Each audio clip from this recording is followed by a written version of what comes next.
Mga bro, ang French shipbuilder na Constructions Mécaniques de Normandie, CMN, ay may malaking balita.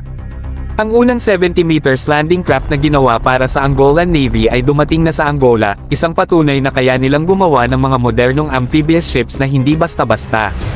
Ito ay unang hakbang sa kanilang dalawang bagong 70 meters na roll-on of type ships, isang design na nagmula sa cutting-edge LCT-270. Ang specs nito, ang haba ng barko ay 70 meters at ang lapad ay 10.6 meters, gawa ang hull at superstructure sa steel na siguradong tibay sa dagat. Meron itong watertight bulkheads para sa survivability kung sakaling magkaroon ng damage, isang critical feature na dapat meron ang mga military ships. Pwedeng magdala ng hanggang 200 tons ng military equipment, tropa, at combat vehicles, isang malaking bagay para sa anumang armed force. Ngayon mga bro, kung tatanungin nyo kung bagay ba ito sa Philippine Navy aba malamang.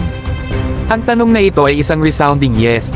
Isipin nyo na lang, kung magkakaroon tayo ng ganitong capability, magiging game changer ito sa mga operasyon sa West Philippine Sea at sa mga isla natin na minsan ay mahirap abutin. Imagine the power na kayang magdala ng ganitong vessel ng military equipment at troops kahit sa pinakamababaw na tubig.